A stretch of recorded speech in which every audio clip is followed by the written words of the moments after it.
Yun guys, natapos ko na yung multiple client connection. So napansin nyo dito, meron na tayong device information. Tapos dito, meron tayong multiple client. So dito, i-run ko lang tayo. Napansin nyo, meron tayong admin selected. So which is yung admin. So meron siyang dalawang monitor. So ito yung isang monitor niya. Tapos ito yung isang monitor. So pag pinuntahan natin yung second screen, ayan, umaan na siya, gumagalaw siya. Then dito naman, kunwari, pupuntahan natin si client number 1. Ito yung si employee number 1. Ang pangalan niya dito is Brian. So dito, i-click ko lang to. Kung napansin niyo dito yung monitor niya lumabas na. So pwede ko siyang i-click dito. Ayan, kunwari i-play ko tong Dragon Ball.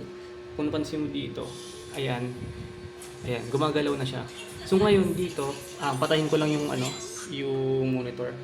Then dito, mayroon pa tayong isang computer. No, hindi pa siya nakakonect kasi dalawa pa lang dito. So ang gagawin natin dyan para mag-connect siya, kailangan natin ma-install to sa ating employee.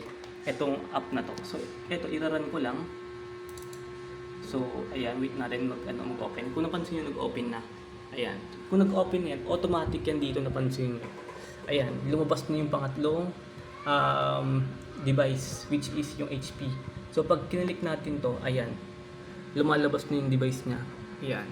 So pwede ko siyang i-run yung YouTube dito. Papalakin ko lang yung screen. Ayan, lumaki na siya. So ito 'yon. Itong device na 'yon. Ayan. So multiple na siya. Multiple employee monitoring. Kasi yung last time is single monitor lang yung monitor natin. Pero dito, ang nangyari, ginawa ko para mag-multiple. Gumawa tayo ng dalawang software, which is client at meron tayong server. So si server, ang mangyayari diyan, ginagawa lang ni server is hino-host niya sa browser yung mga images at mga information ng mga device para ma-access natin sa browser. Then si client naman, ayun nga, ang ginagawa natin, si client naka-connect kay server, tapos yung mga information ng device nila isi-send lang kay server. Tapos si server na bahala mag-host sa browser. So ayun ang ginagawa niya. So yan, medyo nag-run pa siya.